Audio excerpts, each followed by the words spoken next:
Hello, everyone. Welcome. And thank you so much for joining us for the second program in our summer session online series. The music you heard as you joined was from Dr. Marie Joliet-Beamish's Ode to Joy Lecture and Performance Part 1. We hope that you'll join us for Part 2 this Sunday, June 13th. I'm Heather Biro, the Director of Principia Lifelong Learning.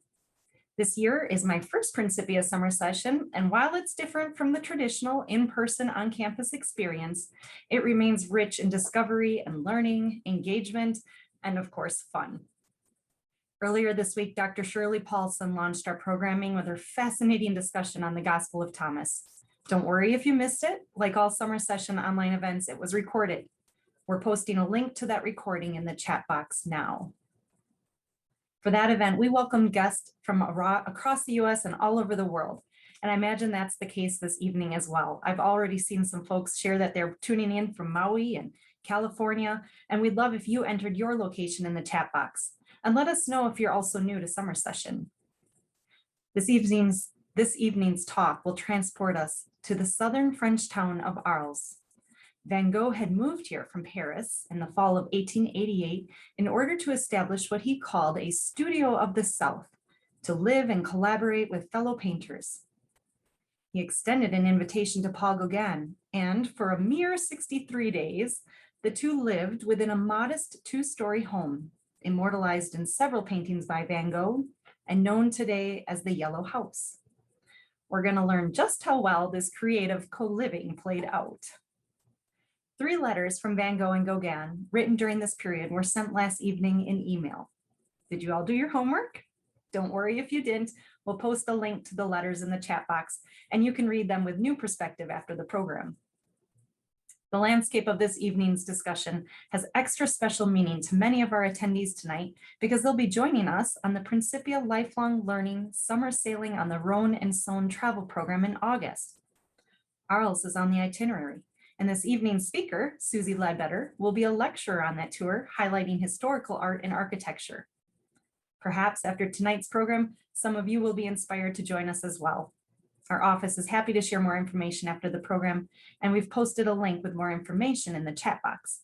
But for now, I'd like to introduce you to Susie. Susie graduated from Principia College with a double major in history and education and a minor in art history. After graduation, she spent many years as an art museum docent and educator. She then went on to teach art history and serve as a college counselor in an independent high school. For the last 4 years, Susie has taught art history courses at Principia Summer Session, and we are so grateful she is joining us again this year. Throughout this evening's talk, we encourage you to submit any questions in the Q&A box. Senior Director of Alumni and Field Relations, Marilee McFarland, and I will be moderating the questions throughout the talk. Susie, we are so happy you are joining us this evening.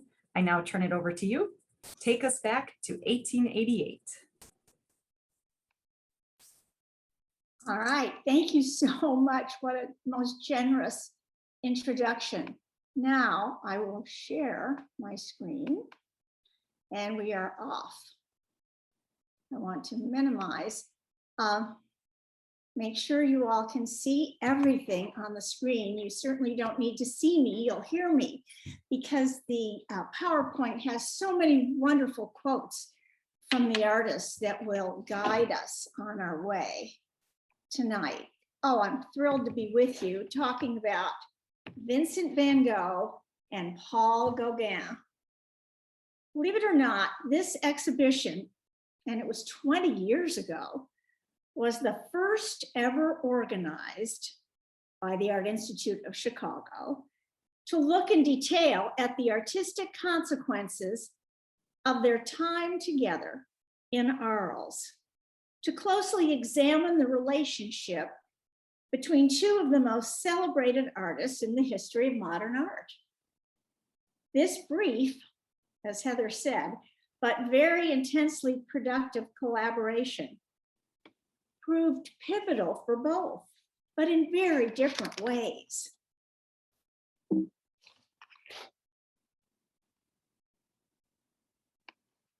Here we go. By the time we finish in an hour, we will have looked to try to answer 2 questions.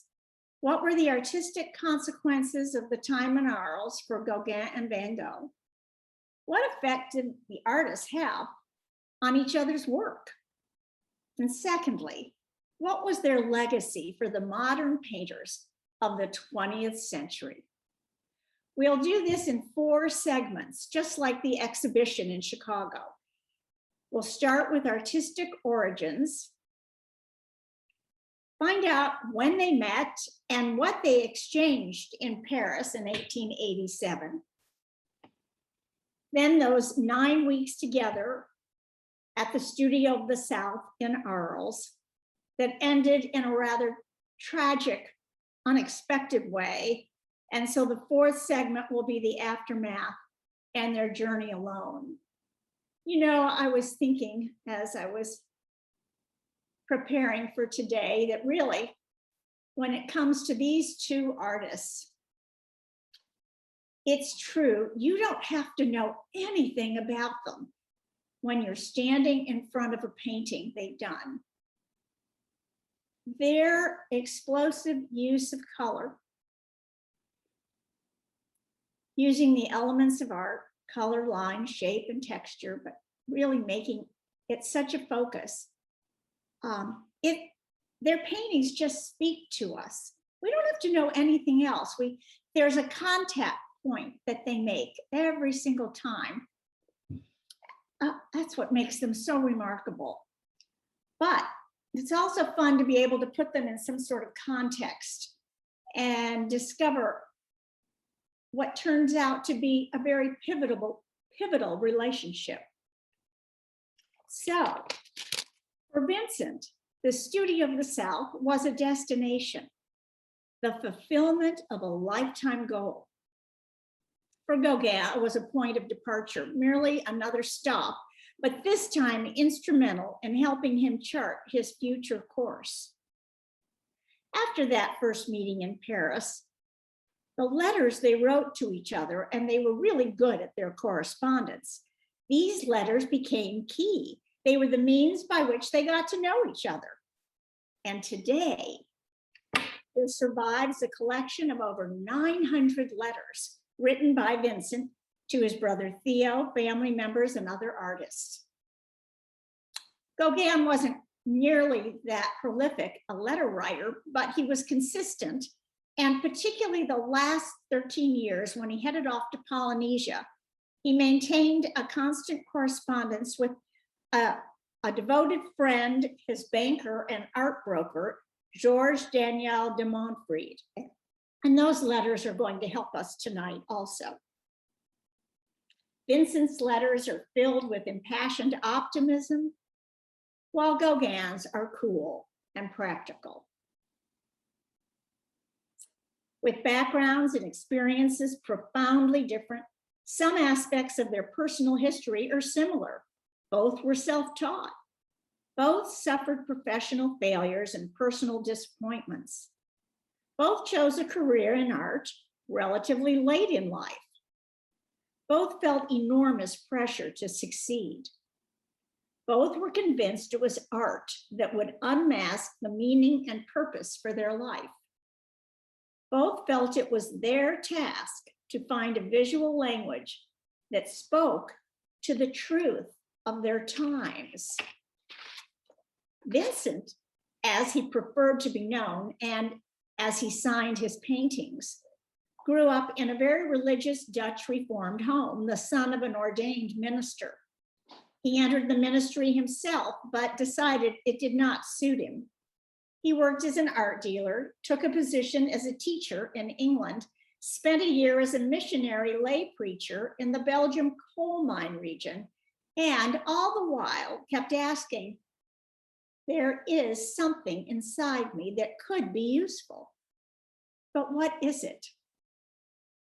He felt traditional religion was not in sync with the trials of modern life, and that it was art that held the potential to nurture faith. Art could bring hope and consolation to a troubled world. For Vincent, the artist could hold that traditional missionary role in society, and his great desire was to create a compassionate fraternity of artists, committed to these same goals. Perhaps akin to a pilgrimage site that forever changes the pilgrim. That was his dream for a studio of the South. So in August of 1880, encouraged by his beloved brother Theo, Vincent decided to become an artist. And for the next 5 years, he worked tenaciously to learn to draw. With no formal training, he relied heavily on teaching manuals. Gauguin was born in France and spent part of his childhood in Peru. But once he was old enough, he joined the French merchant marine and traveled the world for 5 years, first indications of a wanderlust. For more than a decade, he worked as a prosperous Parisian stockbroker. He married, became the father of 5 children, and took up Sunday painting. Except a discovery was made. He realized it was painting that gave him a sense of purpose and identity he had never felt before. Well, when he was 35, the stock market crashed. Gauguin lost his job and the financial means to support his family. So they moved to his wife's home in Denmark. He was restless. He was unhappy. I think we see that in this self-portrait that he did at the easel in Copenhagen. It reflects his somber mood, a defiant attitude. It's the first of many self-portraits in which Gauguin sought to explore his dark inner psyche. He's turned to confront the viewer. He shows himself crowded in the attic space with that slanted beam, cool and brooding with the lapels of his heavy jacket wrapped up around his neck. It's cold up in that attic. Only his piercing eye escapes the bleak atmosphere. One of the show curators writes, "This is the portrait of a man desperate to find his way and convinced art was the only answer." 1885 saw Gauguin leave his family in Denmark and return to Paris to follow his love, to become an artist, to join the Bohemian art community of Montmartre. That same year in 1885, while living in Noonan with his parents, Vincent wrote to Theo, "I'm working on those peasants around a dish of potatoes again. I've painted it on a fairly large canvas. I believe there is life in it." It was his first and only large painting, actually.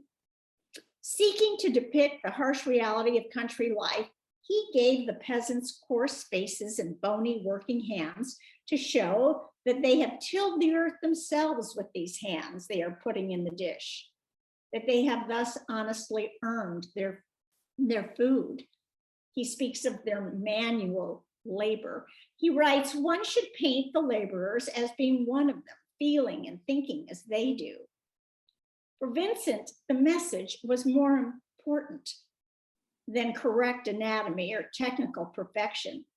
He was very pleased with the result, yet his painting drew considerable criticism because of the colors. They were so dark and the figures so full of mistakes. He didn't care.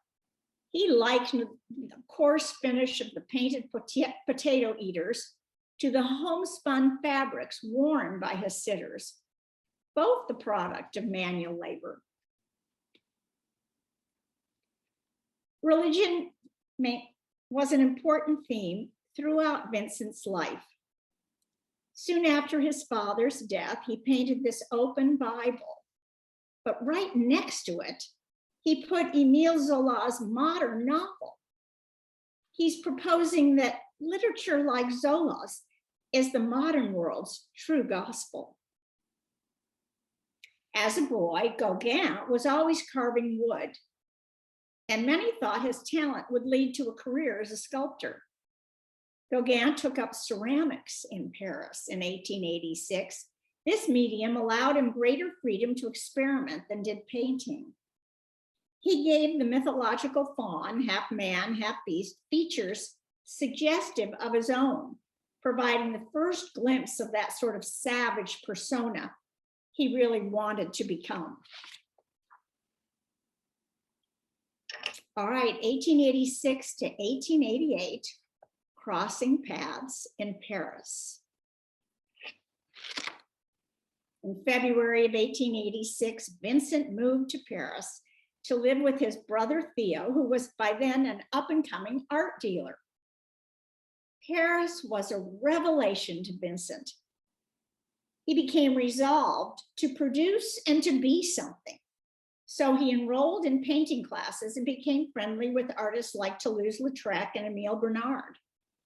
Vincent saw his first impressionist paintings with their bright palette and short brush strokes that created movement and captured the light of a moment. It really captured him.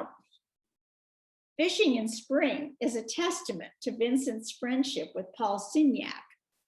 Under Signac's influence, Vincent's palette brightened, his brush strokes became more varied, and his subject matter expanded. The setting of this work is at a point near Paris along the Seine, where Vincent and Signac painted together on several occasions. Note this self-portrait from the same time. Densely dabbed short brushwork and complementary colors, this became his hallmark. It reflects his response to Georges Seurat's revolutionary pointillist technique. I'm sure if I say Sunday on Le Grand Jatte, you know what I'm talking about. But what was for Seurat a method based on the cool objectivity of color relationships became for Vincent an intense emotional language. The surface of the painting fairly dances with particles of color, intense greens, blues, reds, and oranges. But then suddenly, Vincent's eyes lock with ours. He wrote to Theo, "I prefer painting people's eyes to cathedrals. However solemn and imposing the latter may be, a human soul, be it that of a poor streetwalker, is more interesting to me." At this time, Japanese woodblock prints had also found their way to the Paris art galleries and attracted the interest of the Impressionists and all the avant-garde, including Vincent and Gauguin. Gauguin, by April of 1887, left Paris with a painting friend, headed to Panama for the promise of work and a more primitive, simplified life. The urban Paris really didn't suit Gauguin. Conditions were terrible. Illness was rampant. Within a few weeks, Gauguin was laid off. So they headed to the French colony of Martinique. Attracted to the colorful vegetation and local people, his paintings came alive with vibrant color. He described to a friend how he continued to be amazed by everything he saw. But low on funds and sick by mid-November, they returned to Paris. And it was in November that Vincent and Theo met Gauguin. Theo had organized an exhibition of Impressionist art at his gallery, and Gauguin exhibited his Martinique paintings. The brothers were pretty impressed. They thought Gauguin's work was very modern, with its flat, decorative planes, dissonant colors, high horizon line. Listening to Gauguin's life story, Vincent thought of him an adventurer, not by choice, but by fate. Truth be told, Vincent saw himself in that same phrase. In Gauguin, who was a little older, Vincent saw an individual capable of producing an art of the future which would speak of modern society. Gauguin, however, only viewed the Van Gogh brothers as a valuable connection to the art market. However, Vincent had painted dried sunflowers as a color experiment and was showing them at an informal group exhibition. Gauguin was quite taken by them, so he proposed to trade one of his paintings from Martinique on the shore or the banks of the river for two of Van Gogh's sunflower studies. The exchange solidified their friendship and set in motion the correspondence that would eventually lead to the creation of the Studio of the South in Arles later on.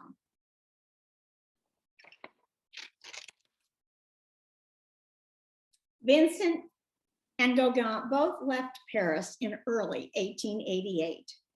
They were in search of destinations that would inspire creative aspirations, formalize their artistic identities, and help them realize their desire to produce a new art. They were certainly not content to be known as Impressionists. There were already enough of them. They wanted something new. Gauguin returned to Brittany, where the rugged landscape and peasant life appealed to his desire for a simpler, more primitive existence, far removed from urban Paris. Remember, that's why he went to Martinique. Gauguin wrote to his wife, "Remember that I'm a man possessed with two natures, the Indian and the tender-hearted, the savage and the civilized." On February 19th, midwinter, Vincent left Paris's cold gray winter weather and boarded the train that followed the sun to the south of France. Writing to their sister Will, Theo explained that Vincent longed to get sunshine into his pictures and that his brother had had more than enough of Paris. By September, Gauguin wrote to Vincent he had completed Vision of the Sermon. This was his breakthrough. Gauguin had taken a Bible story and created a painting for the modern audience, Jacob wrestling with the angel. Certainly, this painting did not look like an Impressionist painting. His break was complete. Gauguin's credo was don't copy too much from nature.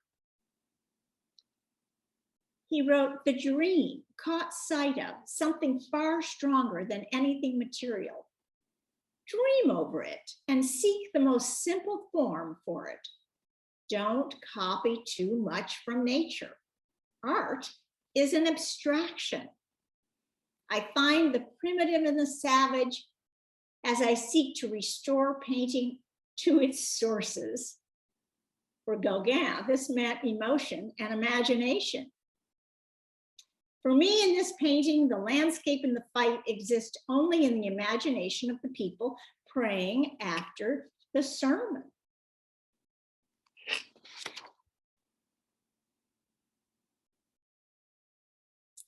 Certainly, he is heavily influenced by the Japanese woodblock print. Look at this one by Hiroshige, and look what Gauguin has done. Notice that tree trunk dividing the actual, the real, the women, and their dream, Jacob wrestling. He uses color to function in a purely abstract way, independent from natural appearances, to express his feelings and his imagination. Simple forms, flattened space, that tree trunk diagonally dividing the canvas. Well, since the Renaissance, color has been used to mirror reality, painting to give us a window on the world. Then Impressionism came along and wanted to observe nature as closely as possible and capture the light and the moment. But now, Gauguin is using color to create form. That red is so vivid and powerful, it seems to be equated in some way with the idea of violence. Gauguin did not use perspective nor any shading, which since the 16th century had to be mastered in all the art schools. He dismissed both as hostile to color. He wrote Vincent that the painting is abstract, meaning he has not used any modulation of light and shadow.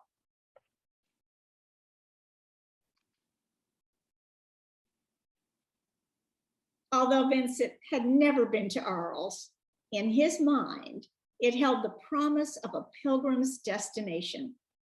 There, with renewed body and soul, he felt he would find calm and realize his artistic potential. He arrived on a very cold February day. There was snow on the ground, but it looked wonderful to Vincent. He got a room in a hotel, and by the next day had bundled up against the cold to go out into the fields and paint them. By April, Theo had sent enough money so that Vincent could rent a house. He called it the Yellow House. Yellow outside, white inside, full of sunshine. I will see my pictures in a very light interior. The floor is of red tiles. I'll have my own home, and I'll have rest for my health. This was an enormous moment for Vincent. His first home, a symbol of possession, security, and freedom. And he was continuing to cherish that idea of a community of artists who, by combining forces, would be able to work and live, sustaining each other spiritually and materially, and eventually sharing the profits from their sales. It was his great hope that Gauguin would soon join him and be the leader of this group.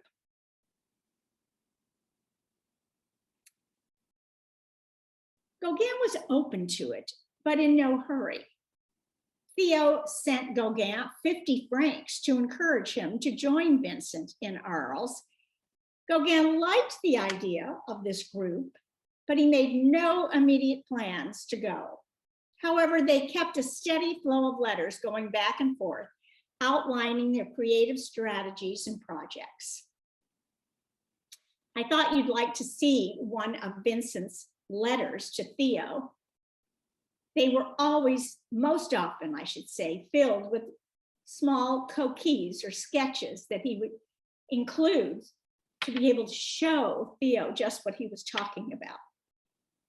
He said, I got it for a rent of 15 francs a month. During Vincent's 14 months in Arles, he produced about 200 paintings and made over 100 drawings and watercolors. He wrote close to 200 letters that were filled with a newfound confidence.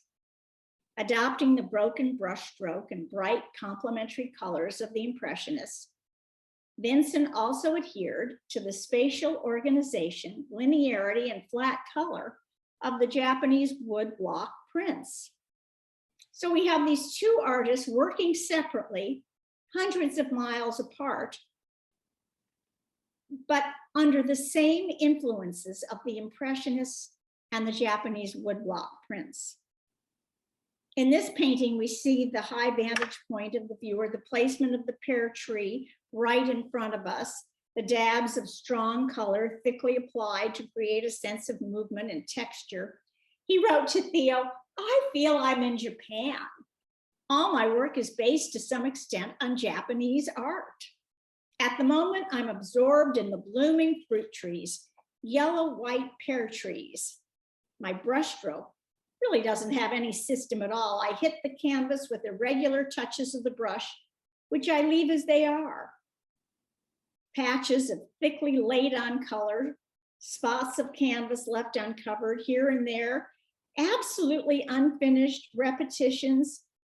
In short, I'm inclined to think that the result is so disquieting and irritating as to be a godsend to those people who have fixed, preconceived ideas about techniques. Vincent made countless sketches of the sower by the great French realist painter, Jean-Francois Millet. He had loved the subject. He loved that Millet's painting celebrates the peasant, even in a heroic stance, emphasizing the dignity of rural labor, ennobling the sower, the common man. Now that he was in Arles, Vincent wanted to paint a new modern version with radiant colors and sharp contrasts. Like his hero Gauguin, Vincent painted with colorful expression. The high horizon line draws the viewer's attention to the field with clods of earth painted in thickly applied blue, violet, and orange paint, almost like a relief. I wish we were standing in front of it because it really is so thickly applied, but we're not at the Kroller Mueller today. The sower does his work and the sun dominates the scene as an eternal source of light and energy. There were times when he was using a thick knife. There were times he was applying that paint right from the tube. I love that quote. These canvases will tell you what I cannot say in words, he wrote Theo, the health and fortifying power that I see in the country. Behind the sower, the ripe corn can still be seen. In this way, Van Gogh is referring to the cycles of nature and of life. The theme of the sower had a religious aspect for him. The sower on the land representing the sower of God's word. Here's his letter to Theo, and you see his sketch. This is at the Morgan Library in New York. For those of you on the East Coast, you can go see this at the Morgan Library. No other artist has been so closely associated with a specific flower, Van Gogh and his beloved sunflowers. They're among his most iconic and best-loved works. He was prompted to paint this series in anticipation of Gauguin's arrival. He writes that would help decorate the yellow house. He said, I'm painting with the gusto of a Marseillaise eating bouillabaisse. If I carry out this idea, there will be a dozen panels. Limiting his palette to just one primary color, he wrote Theo, a picture all in yellow. Although yellow ranges from rich orange ochre to the pale greenish yellow, yellow signified happiness for Vincent. We also know yellow is the color of Provence. We can think of those brown seed pods as standing for the sun itself. These were his two favorites, by the way. He always wanted these two to hang together, and in fact put them in Gauguin's guest room for Gauguin. He writes, the sunflower is mine. It has so many meanings for him. Just as the sunflower turns to follow the sun, so the true believer follows Christ, the light of the world, and perhaps for others, the notion of art following nature. Sunflowers were such a striking example of the beauty and vitality of nature. This was a strong connection for Vincent. Many feel that these months in Arles, Vincent was, as they write, these critics, at the height of his powers, using line and color always in the service of expressing the true essence and character of the subject he had observed. Two of his sunflowers were exhibited in February of 1890 at an exhibition in Brussels. He wrote the art critic Albert Aurier a letter about them. And he said, it might be that these sunflowers express the idea symbolizing gratitude. Of interest, this particular painting came to auction in 1987, and the Yasuda Fire and Marine Insurance Company in Tokyo bought it to replace the version that had been in Japan, but had been destroyed by fire at the Yokohama City Art Museum in 1945 during the war. In September, Vincent proposed they each paint a self-portrait to send to each other. So I've given, some of you may have the letters that we sent out ahead. They're so descriptive. And I'll let you enjoy them on your own in more detail. I'll just summarize, but you do have a letter, one from Van Gogh to Theo, and one from Gauguin to Van Gogh. Such chutzpah. Gauguin compares himself to Jean Valjean, the criminal hero of Victor Hugo's Les Miserables.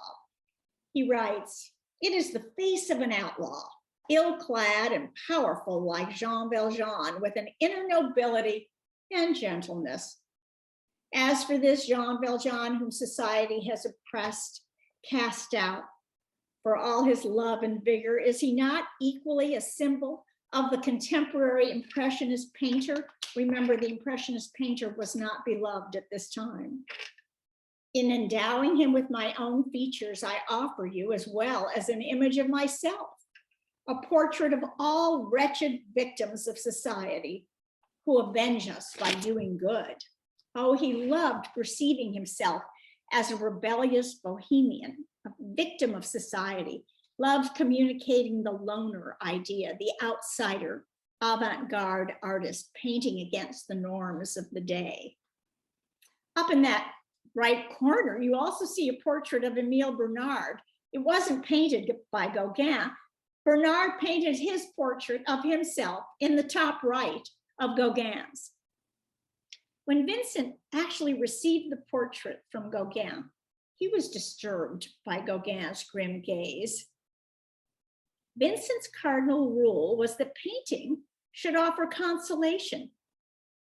He wrote Theo that he was quite sure Gauguin would paint himself very differently after some time in Arles.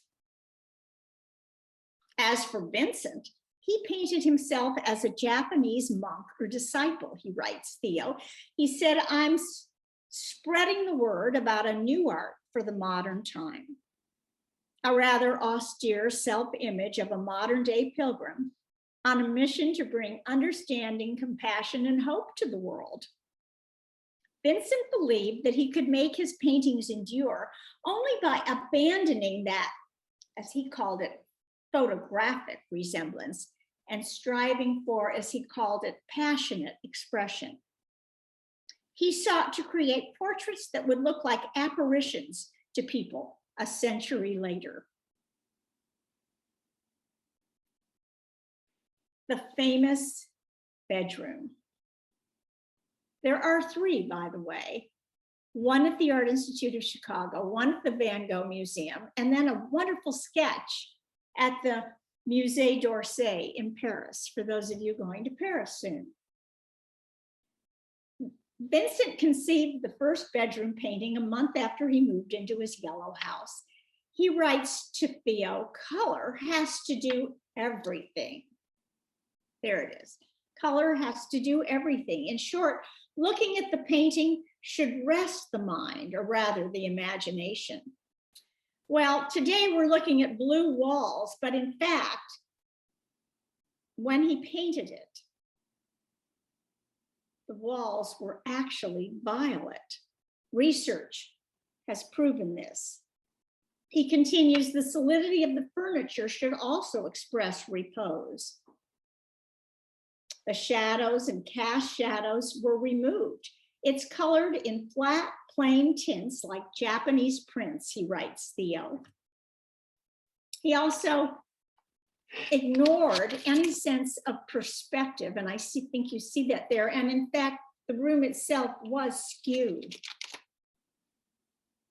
He wrote to Theo in a later letter after his illness. He said, you know, when I saw my canvases again after my illness, what seemed to me the best was the bedroom. Finally, October 23rd, Gauguin arrives in Arles and moves in to the yellow house. Vincent has transformed the house into what he describes a painter's paradise. These are photographs from the Roman necropolis. If you and I were there right now, we could be walking these streets with the sarcophagi on either side. And this is one of the first places that Vincent took Gauguin to paint.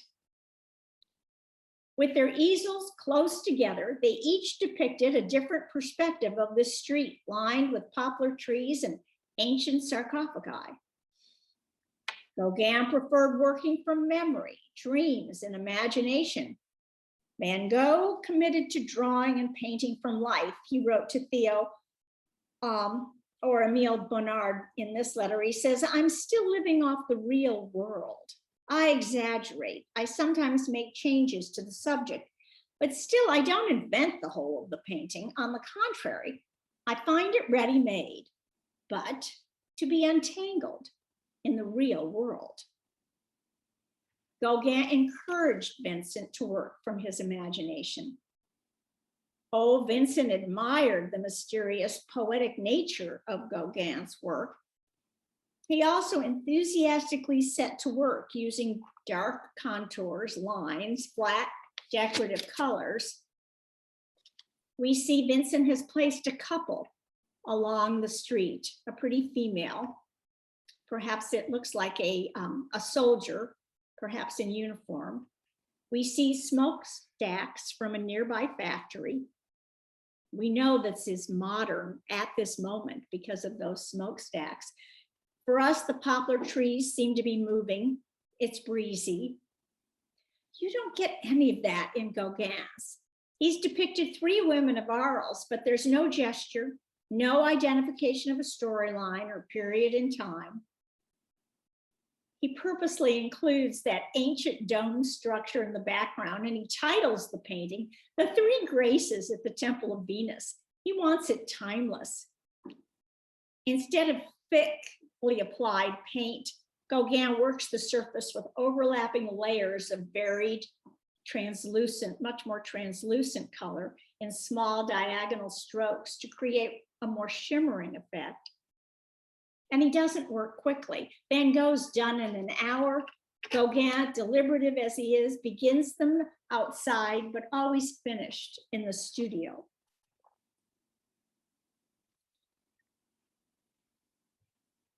What makes a portrait modern? And what makes a modern portrait continue to appear modern, even decades after it was created? For Vincent, the answer was clear: color. He writes, what I'm most passionate about, much more than all the rest in my profession, is the portrait, the modern portrait. I see it by way of color. Early in November, Madame Junot, the owner of the cafe where they took their meals, it was located on the same square as the Yellow House, came to the studio dressed in her distinctive Arles clothing and sat for a portrait. Purposely, Vincent positioned his easel several feet behind and to the right of Gauguin. He was eager to keep an eye on what Gauguin was doing, but worked quickly in response to what he saw. A closer position gave Gauguin a direct view of his model, and she returns the gaze. Her slight smile acknowledges the artist and the viewer. And then what does he do? He chooses to place Madame Junot in the midst of her cafe, all via his imagination. Both portraits make use of color arbitrarily to convey the mood, the setting.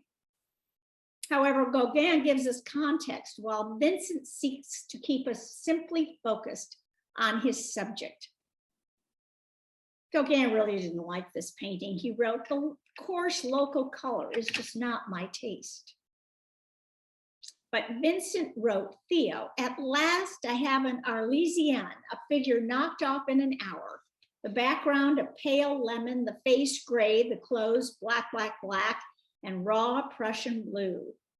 He isolates her against an almost garish yellow background. She almost becomes an icon. But he wants us to focus on her face and to see more than just a photographic one-dimensional image. Strong lines define both paintings. Brilliant flat color in large areas.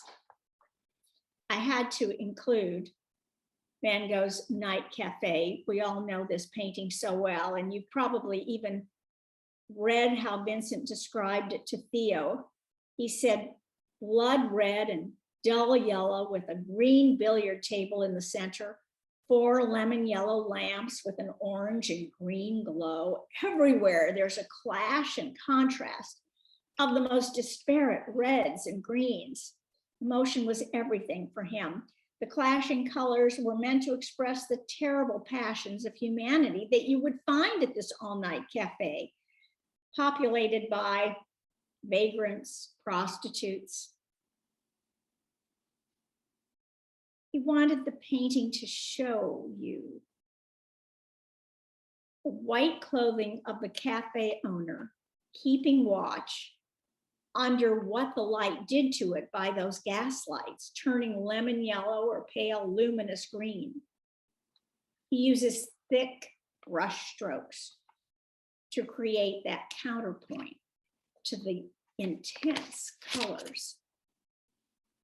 And now we shift to Gauguin, who even titles it Human Miseries, a grape harvest or poverty, he writes. He's in a very desperate mood. He goes ahead and tries his hand at uncharacteristically thick paints. He paints women in costumes from Brittany, where he's just been staying, but they're actually in a vineyard in Arles. The main figure in the foreground resembles a Peruvian mummy he has just seen in Paris. So here he is combining the real with the imagined. He closes off the horizon and we just feel like we're pulled down into the heaviness, both literal and spiritual. Oh, these two debated the merits of painting what they saw in front of them versus painting from memory, the quick study versus the deliberate composition. They disagreed on most everything, but the use of color for purely expressive, descriptive means. In a letter to Bernard, Gauguin writes that with regard to painting, he and Vincent did not see eye to eye. By November, Vincent returned to the sower, but it's interesting to see how much he's trying to pick up Gauguin's influence, drawing less on reality and more on imagination. He's using colors much more arbitrarily. The greenish yellow of the sky, the purple of the field. The bright yellow sun looks like a halo, turning the sower into a saint. Notice the addition of the tree trunk on the angle, that influence from the Japanese prints that engages the eye, moves us up to the sun and then back down to the sower. I've given you here, you can see the move, the difference in the paintings from June to November. It's striking, isn't it? In early December, Gauguin paints this portrait of Vincent. Now, Vincent didn't pose for it. Certainly, that's what Vincent would expect to do, but not Gauguin. He said, look, I can paint it from memory, capturing what he says described as the essence of Vincent. Vincent's initial reaction was alarm. He felt Gauguin was presenting him as a madman. He writes, yes, the likeness is there. It is I after I've gone mad. Later, he calmed down and he wrote about this portrait. My face has lit up a lot since, but it was indeed me, extremely tired and charged with electricity, as I was then. Well, they were charged with electricity. They weren't getting along. Vincent painted these two surrogate portraits. Gauguin is an elegant carved armchair with two novels and a burning candle on the seat. It's a night scene to represent the more complex realm of nighttime mystery and imagination, all those qualities that define Gauguin. For himself, Vincent paints a simple chair, functional in broad daylight, of course, yellow, the dominant color. He places his pipe and tobacco on the seat. His intent was they be hung together with one chair turned to the right, the other to the left. As the weather turned cold, these two temperamental artists had to work indoors in the confining space of the small studio. Both possessed stubborn streaks and they were not that receptive of each other's critique. By the end of 9 weeks, their volatile natures, strong opinions, and Vincent's apparent illness left Gauguin with little patience. He confided to a friend, My situation here is difficult. However, in spite of some discord, I cannot hold a grudge against a good-hearted person who is sick and needs me. Theo had written that he'd sold a few of Gauguin's paintings. Believing this to be real success and a real turning point for him, Gauguin became super eager to depart. The very next day, Vincent suffered an incident, cut off part of his ear, ended up in the hospital. Gauguin left. The two never saw each other again. It was an abrupt and stormy end for the studio of the South. Our final section, Aftermath and Journey Alone, 1889 to 1903. This is the self-portrait with bandaged ear that Vincent did in January. And here we have what they believe is a photo of Gauguin in Tahiti.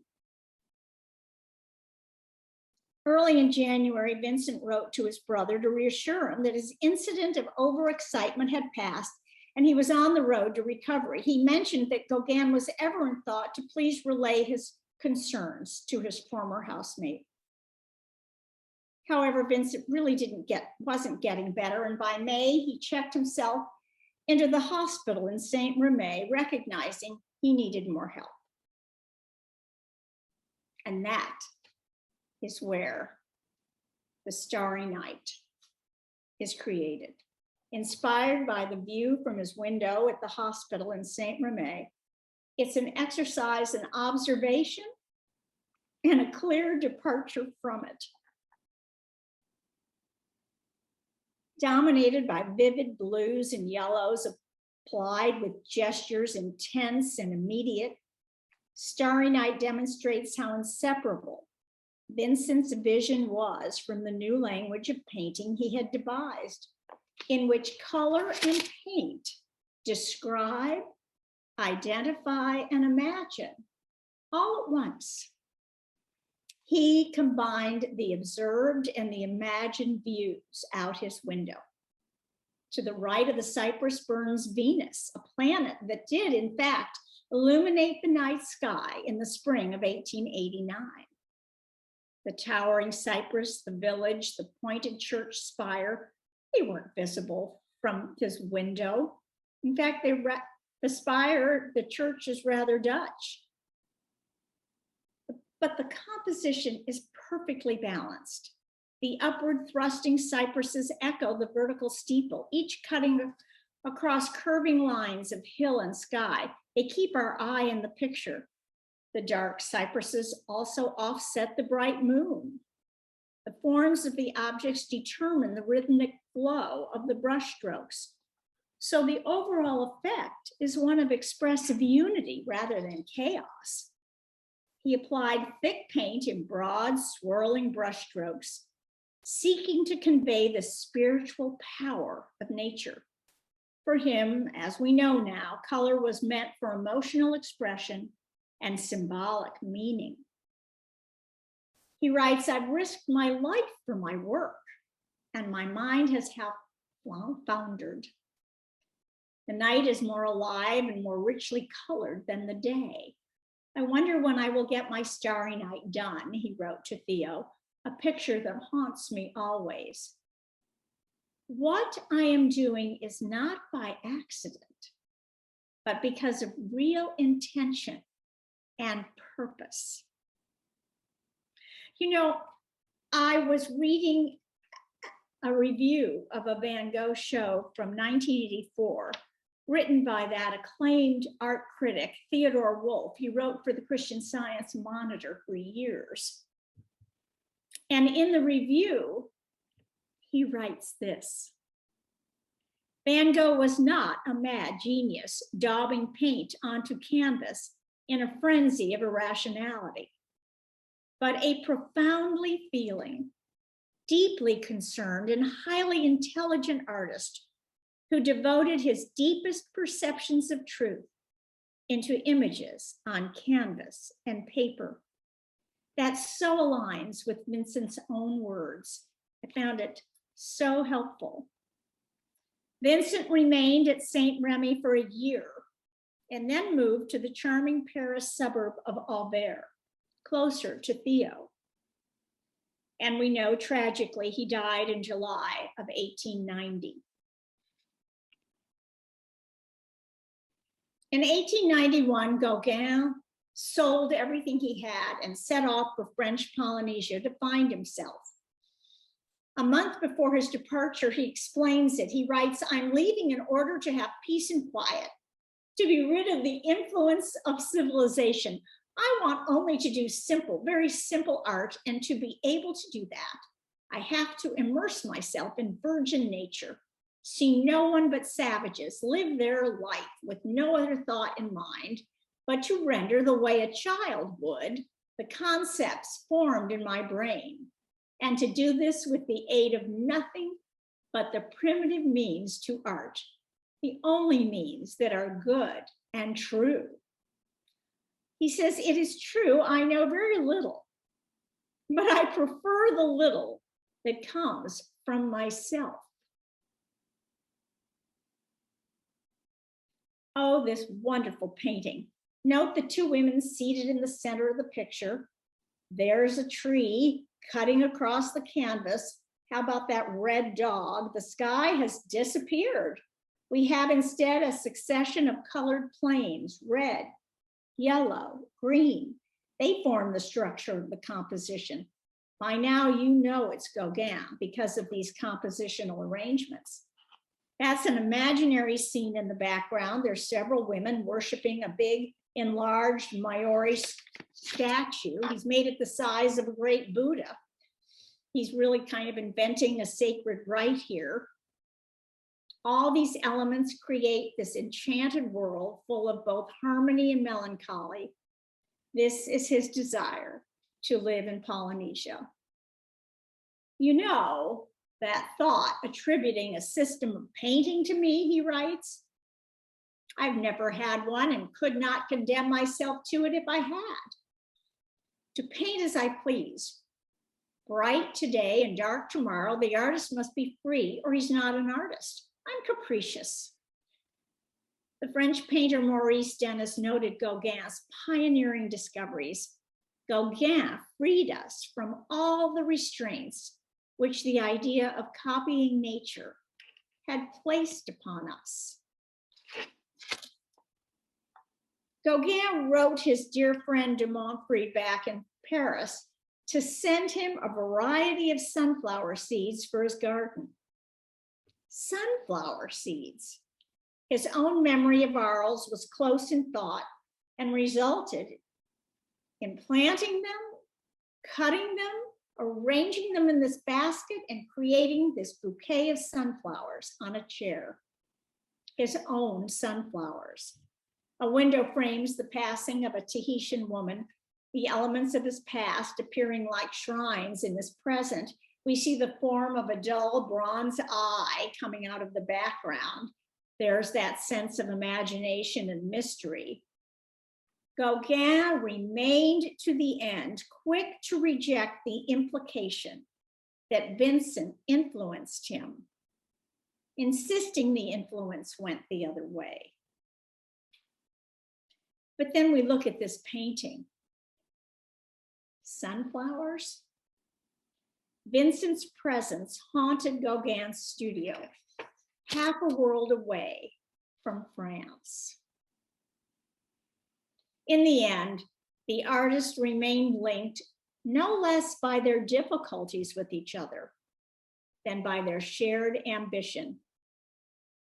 Gauguin reminisced shortly before he passed, almost warmly about those 9 weeks in Arles. He writes, unbeknownst to the public, 2 men accomplished in that period a colossal amount of work, useful to both of them, perhaps to others as well.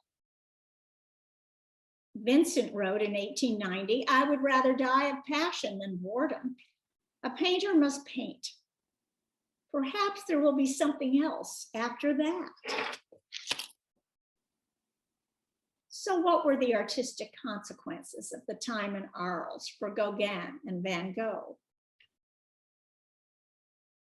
Clearly, a new language of painting in which color describes, forms, identifies, and imagines all at once. Gauguin's injunction to paint dreams, to present a subjective response to the world. Color. Color may be the best measure of their shared identity. Color that drove a century of artists from Matisse on. Gauguin died in 1903 in French Polynesia, in the end quite alone and dissatisfied. In his pursuit of his own studio of the tropics, Gauguin fulfilled the mission that Vincent had defined for him in Arles. The art critic Michael Kimmelman wrote that these